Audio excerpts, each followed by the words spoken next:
सभी को नमस्कार। मंच पर उपस्थित सभी मान्यवर और उपस्थित सभी भाई और बहनों,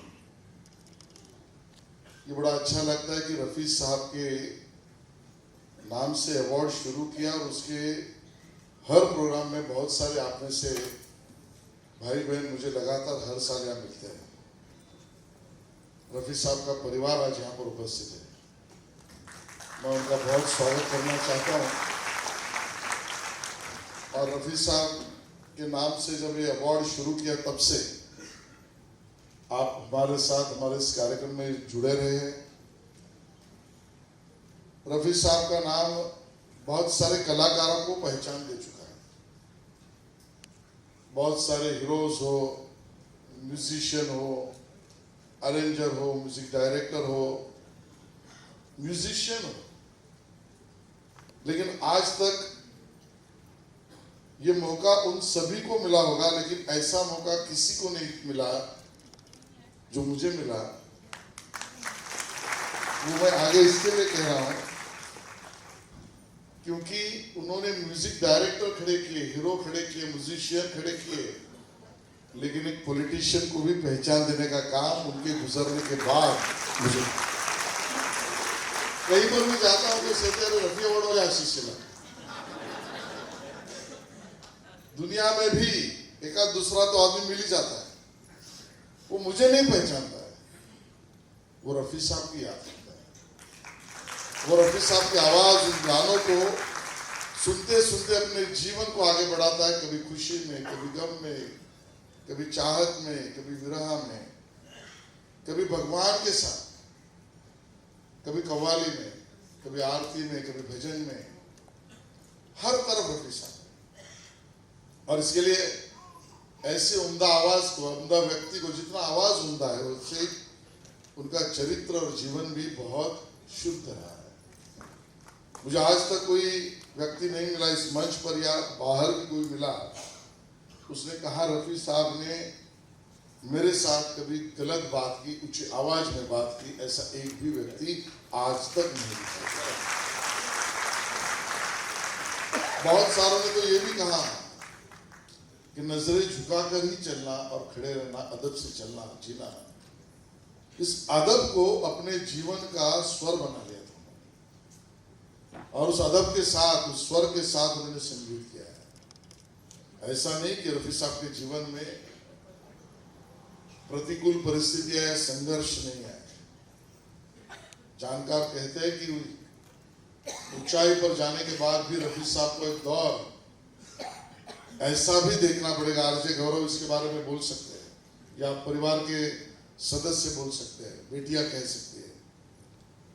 इतने ऊंचाई पर जाने के बाद भी एक दौर ऐसा है कि क्या आगे गाना मैं गा पाऊंगा,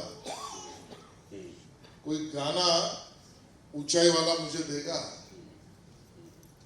और उस संघर्ष को भी उसी स्वर से यानी अदब से उन्होंने उस चैलेंज को भी स्वीकार किया, चुनौती को भी स्वीकार किया। और किसी ने सही कहा है, रफी साहब की पहचान जो है गाने में तो है ही, जीवन में भी है और कठिन परिस्थिति में भी है। वो ये है कि मैं चुनौतियों को भी चुनौती देता हूं क्योंकि मेरा नाम अमर है।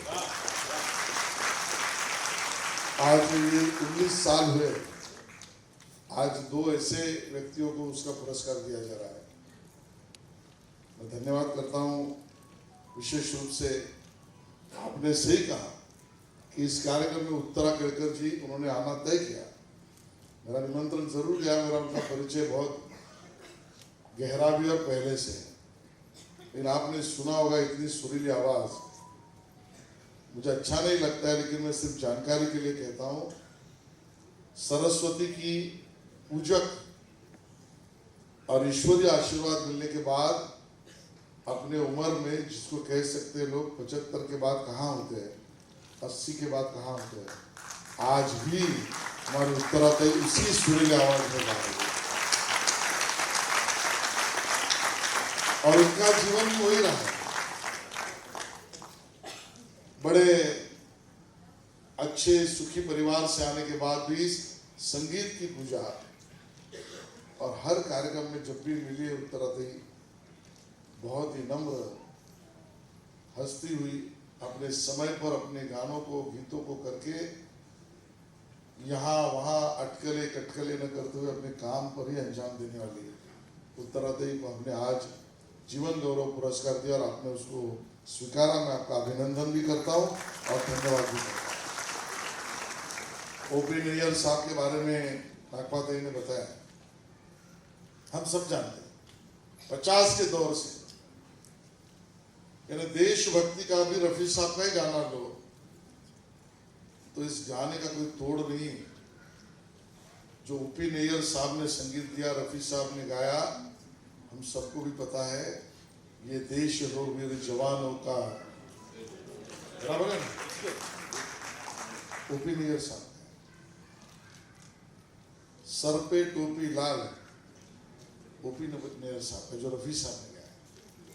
कितने अनगिनत गाने, और इस प्रकार का ओपी नैयर साहब के संगीत की, जिसको हम कह सकते परफेक्शन थी, और उस आधार पर उस चैलेंज ही होता था उनके दिए हुए संगीत पर गाना।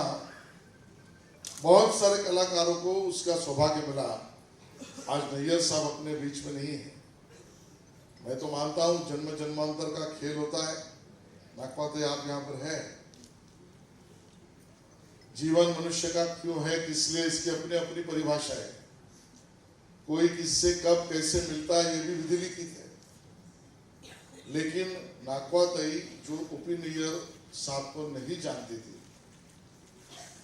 जीवन में बावजूद ओपी नैयर साहब ने पेइंग गेस्ट इस नाते, जैसे आपने कहा, किसी को कहा भाई मुझे पेइंग गेस्ट इस नाते कहीं पर जगह मिलेगी, और हमारी बहन खड़ी होती है, उनको भी नहीं पता ओपी नैयर साहब है, और अगला पूरा जीवन अंत तक ये संबंध बनते जन्म कर्म और जन्म जन्मांतर, और वो नागपाते ने पूरी तरह से निभाया। आज नैयर साहब को हम याद कर रहे हैं। मुझे पता है कि मैं और ज्यादा बोलूंगा तो कम गाने गाए जाएंगे, और 15 जनवरी को चुनाव है, कम गाने गए तो वोट भी कम मेरे हो सकते हैं, और ये मैं होने नहीं दूंगा। और इसके लिए यहीं पर मेरे वाणी को विराम देता हूँ। स्पंदन की मेरी टीम, विशेष रूप से प्रतिमा भी यहाँ पर है, इस प्रोग्राम के क्यूरेट करने में उनका भी बड़ा योगदान होता है, और ये इनका मैं उल्लेख कोई उनको उम्मीदवारी देने वाला उसके लिए नहीं कह रहा हूँ, ये उनकी योगदान के लिए कह रहा हूँ। और हमारी पूरी टीम, प्रसाद है, स्पंदन की टीम है, इस सभी लोगों ने बहुत मेहनत की। और श्रीकांत तो हमारे परिवार का सदस्य है, और श्रीकांत इसी मंच से उसने लिम्का रिकॉर्ड 101 गाने यहाँ लगातार रफी साहब के समय, और आपको बताओ इसी Limca book of world record 101 गाने कितने 3-4 प्रोग्राम हर 3 घंटे में, 12 घंटे में, हर 3 घंटे में आप जैसे बैठे ना, इनको हम प्रेम से निकाल देते, दूसरे 3 घंटे के लिए लोगों को अलाप, फिर उनको कहते थे बाय बाय, और लोगों को रहते से 12 घंटा 4 कार्यक्रम 3-3 घंटे का लगातार गाने वाला एक ही व्यक्ति था रफी साहब के लिए, हमारा सिखाना। और इसके लिए आपका भी अभिनंदन, और आप सबका भी बहुत बहुत धन्यवाद। अगले साल जरूर मिलेंगे, और अच्छे बड़े सम्मानीय व्यक्ति का सम्मान भी करेंगे, और गाना गाएंगे वो मेरे से मत देगा, क्योंकि एक ही गाना वैसे भी मुझे कभी कभी मैं गुनगुनाता हूँ, प्रतिमा को पता है, वो भी नैयर साहब का गाना है जो अभी बजा था, उन्हें बताऊंगा नहीं तो आप बोलोगे गाओ, इसलिए अभी आप नैयर साहब का नाम लिया था, वो गाना रफी साहब का बजा था, तो वही मेरा पसंदीदा गाना भी है, और बहुत सारे गाने तो आपको पता ही है। तो आप सबका बहुत बहुत धन्यवाद। जय हिंद, जय महाराष्ट्र।